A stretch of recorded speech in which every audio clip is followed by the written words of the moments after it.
தற்போது தமிழக காங்கிரஸ் கமிட்டி தலைவர் செல்வபெருந்தகை நம்மோடு தொலைபேசி வாயிலாக இணைந்திருக்கிறார். நம்ம அவரிடமே பேசலாம். சார் வணக்கம். வணக்கம். வணக்கம். அண்ணாமலை ஒரு அறிக்கை வெளியிட்டிருக்கிறார். கடுமையான விமர்சனங்களை உங்கள் மேல வச்சிருக்கிறார். நெருக்கடி நிலையை அறிவிக்கும் முன்னாடியே நம்மளுடைய நாடு நெருக்கடி நிலை தான் இந்திரா காந்தி வச்சிருந்தாங்க, அதெல்லாம் செல்வபெருந்தகை அவர்களுக்கு தெரியுமா? 4 கட்சி தாவியவருக்கு காங்கிரஸ் கட்சியின் வரலாறு தெரிந்திருக்க வாய்ப்பில்லை என்று உங்கள் மீதான விமர்சனங்கள் தான் இருக்கிறது அந்த 3 பக்க அறிக்கையிலும். எப்படி பார்க்கிறீங்க? உங்களுடைய பதில் என்ன?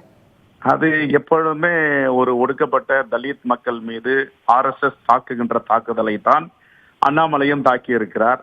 அண்ணாமலை தாக்குதல் ஒன்றும் புதியதும் அல்ல. 2000 ஆண்டுகளாக எப்படி ஒடுக்கப்பட்ட மக்களை தாக்குவார்களோ, பிறரை எப்படி வஞ்சிப்பார்களோ, அதே போன்றுதான் அவருடைய அறிக்கை.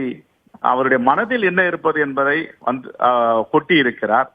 அவர் காவல்துறை அதிகாரியா இருக்கும் போது இப்படிதான் ஏழை எளிய மக்களுக்கு எதிராக வன்கொடுமை செய்திருப்பார், அல்லது தலித் மக்களுக்கு எதிராக அவருடைய கடுமையான ஆயுதங்களால் இல்ல சட்டங்களால் வஞ்சித்திருப்பார் என்பது அவருடைய அறிக்கை மூலமாக தெரிகிறது.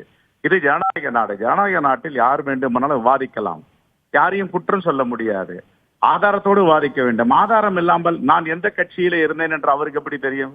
நாங்கள் எல்லாம் சிறிய வயதில் இருந்த ஒடுக்கப்பட்ட மக்கள் விடுதலைக்காக, ஒடுக்கப்பட்ட மக்களுடைய மேம்பாட்டுக்காக பாடுபட்டு வந்தவர்கள். தலைவர்களோடு இணைந்து பணியாற்றினோம். இன்று இளைய பெருமாளுடைய 100ஆண்டு விழாவை நாங்கள் அங்கு கொண்டாடி வருகிறோம். காமராஜர் அரங்கத்தில் நடந்து கொண்டிருக்கிறது. இப்பொழுது தலைவர்கள் எல்லாம் உரையாற்றி வருகிறார்கள். முதல் இந்த தேசத்தில தீண்டாமை ஒழிப்பு சட்டம் கொண்டு வருவதற்கு ஒரு கமிட்டி ஏற்படுத்தப்பட்டது. அந்த கமிட்டியினுடைய தலைவர் தான் ஜவஹர்லால் நேருவால் நியமிக்கப்பட்ட இளைய பெருமாள். அவருடைய 100வது ஆண்டு நிறைவு விழா பிறந்த நாள் என்று கொண்டாடி கொண்டிருக்கிறோம்.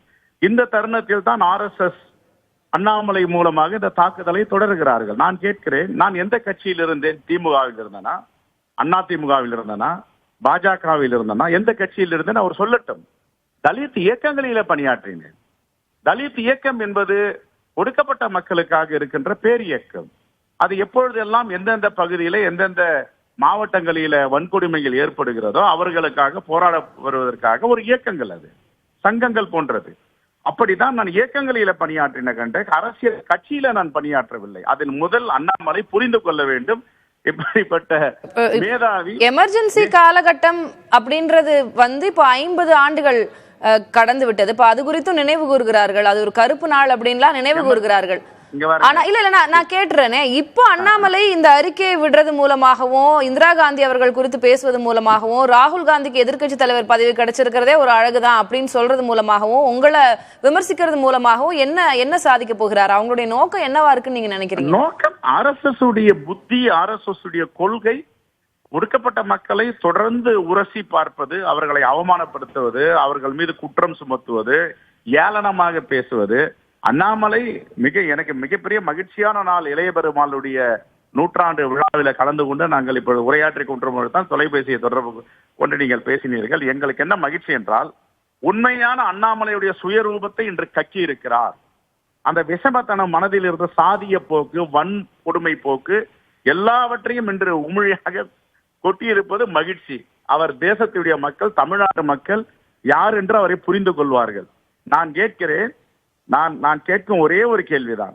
அன்னை இந்திரா காந்தி அவர்கள் எமர்ஜென்சியை கொண்டு வந்தார் என்பது மாற்று கருத்து கிடையாது. ஆனால் அதன் நன்மைகள் எவ்வளவு நடந்திருக்கின்றன நான் பட்டியல் போட்டு காட்ட தயாராக இருக்கு. அவரால் முடியுமா? எங்கோ ஒரு தவறு நடந்ததற்கு பகிரங்கமாக வருத்தத்தை தெரிவித்தார். அவர்தான் உண்மையான தலைவர்.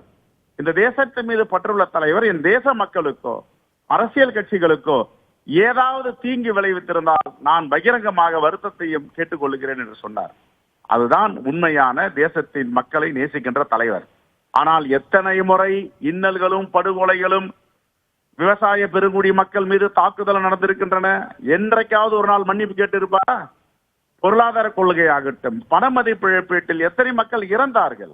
பண மதிப்பீட்டு இழப்பால் டிமானிசேஷன் எவ்வளவு பெரிய நாட்டுக்கு இழப்பு. சிறு குறு தொழில்கள்லாம் நசிந்து போனது. ஒரு வார்த்தை மோடி மன்னிப்பு கேட்டிருப்பாரா? அதையெல்லாம் அண்ணாமலை புரிந்து கொள்ள வேண்டும். மன்னிப்பு தெரிந்தவன் தான் மனிதன்.